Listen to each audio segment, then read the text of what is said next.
किसी को निमोनिया हो जाए तो आपको पता चल जाएगा इसको निमोनिया हो रहा है, क्योंकि उसका जो है ये चक्र पकड़ेगा बहुत जोरों में और उसमें से गर्मी आएगी। अब ये चक्र हमारे उंगली पर कहाँ दिखाई देता है? ये राइट साइड। अब लेफ्ट साइड में भी हार्ट और बीचों बीच भी हार्ट। इस तरह से 3 हार्ट की स्थितियां हैं। अब जो बीच का हार्ट, यहां जगदम्बा का स्थान है, इसको हम दुर्गा, ललिता आदि कहते हैं, जिन्होंने अनेक बार इस संसार में अवतरण किया। और ये जो भवसागर में जो भक्त लोग परमात्मा को खोजते हैं, उनके लिए वो अवतार लेती हैं और सबकी रक्षा करती हैं। तो इनका इसेंस जो है, इनका जो तत्व है, वो है रक्षा। अब किसी औरत में समझ लीजिए सेंस ऑफ इनसिक्योरिटी आ गई। देखिए कितनी बारीक चीज। किसी औरत में अगर सेंस ऑफ इनसिक्योरिटी आ गई, उसका आदमी अच्छा ना हो, इधर उधर भागता हो, जिसकी तरफ से परेशान हो, उसको ब्रेस्ट कैंसर हो जाएगा।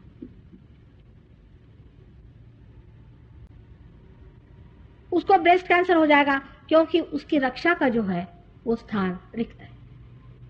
Sense of insecurity. बहुत से आदमी लोग सोचते हैं कि औरतों को दबा दें और उनको डांटें कि तुम बड़ी शक्की हो, तुम ऐसी हो वैसी हो। अगर औरत को शक हो तो उस चीज पे नहीं उतरना चाहिए, छोड़ देना चाहिए, उसको बुरा नहीं मानना चाहिए। क्योंकि उसको आप अगर जबरदस्ती कोई चीज करेंगे तो उसका बीच का हृदय चक्र पकड़ेगा और उसको ऐसी तकलीफ होगी। ऐसे औरतों को दूध नहीं होता है बच्चों के लिए, सूख जाती है। सेंस ऑफ इनसिक्योरिटी आदमी में भी बहुत बार होती है। जैसे कि नौकरी का मामला है, कुछ हो गया, तब भी आप जानते हैं कि यहाँ धक धक धक धक धक धक होता है।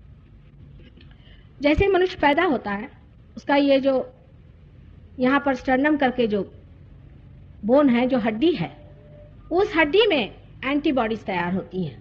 साइंस में एंटीबॉडीज वही जगदम्बा के सिपाही हैं जो तैयार होते हैं, और वो सारे बॉडी में बिखर के रह जाते हैं। और जिस वक्त भी कोई सा भी अटैक आता है इंसान पर, तो वो एंटीबॉडी उसकी मदद करते हैं। लेकिन अगर जगदम्बा का तत्व बिल्कुल ही गया बीता हो, तो ये एंटीबॉडीज भी मुरझा के रह जाती हैं, क्योंकि उनका जो संचालन है वो दुर्गा तत्व से होता है। आपको मालूम होगा, जैसे भय हो जाए तो आदमी का दिल धड़कने लगता, धक धक धक। अब इस मामले में ये कहना चाहिए कि ये माँ का स्थान है। हमारे देश में लोग माँ को बहुत ऊंचा मानते हैं। अपनी माँ को तो मानते हैं, पर अपने बच्चों की माँ को नहीं मानते, क्योंकि ये हमारे बच्चों की माँ है। इसलिए ये भी बड़ी महत्वपूर्ण चीज है। जब तक हम अपने बच्चों को, माँ को वो स्थान न दें जैसा कि हमारे माँ का स्थान था, उनकी माँ ने भी सफर किया और उनके बच्चों की माँ भी सफर कर, तब ये चक्र डेवलप होता है और इससे बहुत सीरियस बातें हो जाती हैं। जैसे कि हिस्टेरिया की बीमारी, ये सारे लेफ्ट साइड के आक्रमण हैं।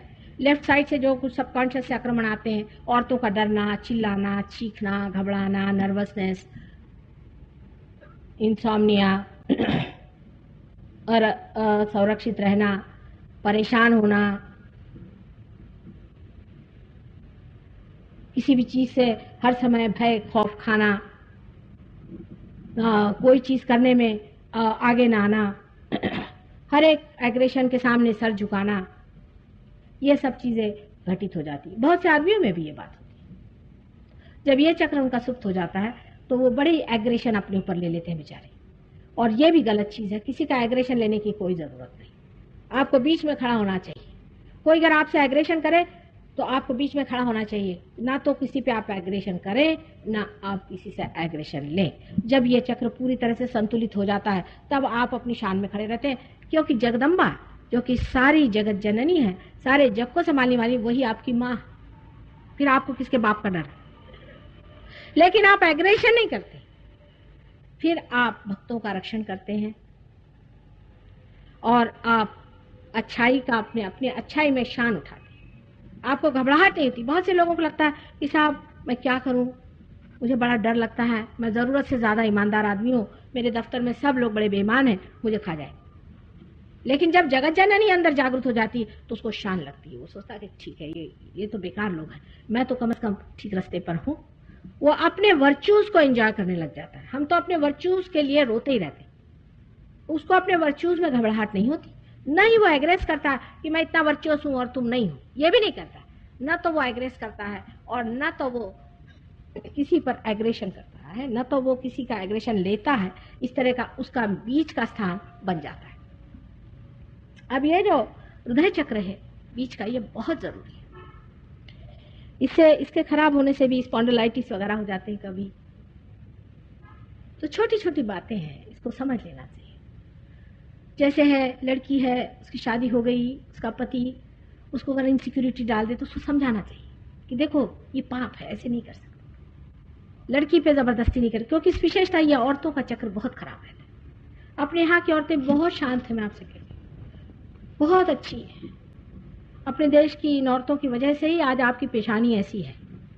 नहीं तो आप इंग्लैंड के आदमियों की देखिए तो उनकी उड़ते रहती, आंख कहीं, नाक कहीं, कहीं मुंह। एक मिनट ऐसे चुप नहीं बैठ सकते, आपकी जैसी पेशानी नहीं होती।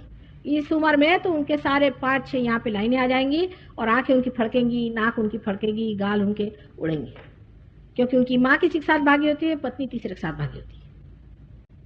यहाँ की औरतों में बड़ी अभी भी सज्जनता है कि अपना पति, अपने बच्चे, चाहे जैसा पति हो, लेकिन इसकी जाति नहीं करिए, क्योंकि ये भी अगर जाति पर आ जाएगा तो इंग्लैंड यहाँ आ जाएगा। वहां औरतों ने आदमियों को घाटी बना के रखा है, बिल्कुल सुबह से शाम तक उनकी खरेड़ लेती रहती।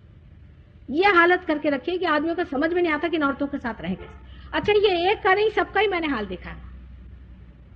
सुबह से शाम तक ये सफाई कर, ये बर्तन धो, वो कर, ये नहीं किया तूने, वो नहीं किया, वो घर में नहीं आया कि उसको ढेर काम।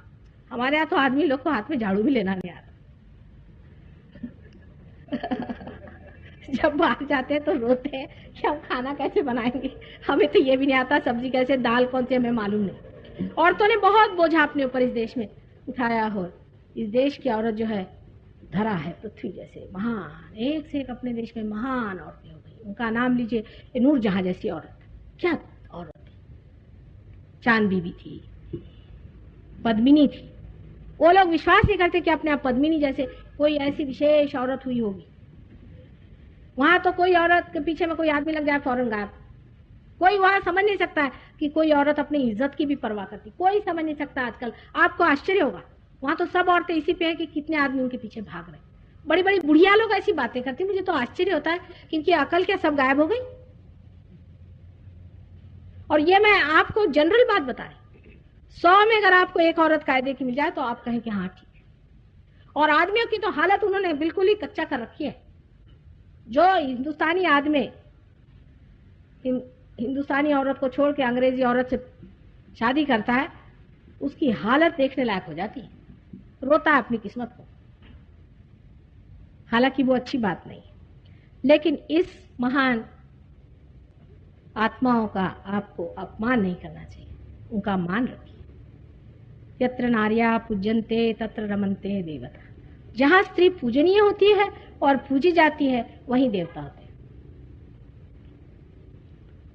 इन किसी भी देशों में औरतों की दशा नहीं है जैसी यहाँ है, मतलब अच्छी। यहाँ की जैसी कहीं औरतें हुई नहीं, और नहीं यहाँ के जैसी औरतों की जो उनका जो मान है घर में वो होता है। हर जगह औरत इतनी बेवकूफ बन गई है, उसको आजकल उन्होंने और भी लिखा है लिबर्टीज और क्या क्या निकाला हुआ है, लिबरेशन। इन औरतों के तो सींग निकल आए हैं, बिल्कुल जानवर हो गई, बिल्कुल गधी हो गई, इनको कोई अकल नहीं है। अपनी पति की सेवा करना, अपने बाल बच्चों को संभालना है महान कार्य। ये तो तब आपको पता होगा जब ये नहीं कोई करेगा। जब बच्चे आपके रास्ते पर घूमेंगे और ड्रग पिएंगे और 12-12 साल के बच्चे जाकर के अखबार बेचेंगे और चोरी होंगे और मारे जाएंगे। हमारी औरतों को किसी ने नहीं सिखाया, पढ़ी लिखी नहीं है तो भी अंदर से बहुत बड़े दिल वाली औरतें होती हैं। कोई कोई होती हैं बिगड़ी हुई, विशेषता वेस्टर्नाइज्ड हो गई तो फिर उनको तो कुछ सूझता ही नहीं। ऐसी भी औरतें होती हैं बेवकूफ, उन लोगों से कुछ सीखने का नहीं, मैंने 100 बार आपसे कहा है।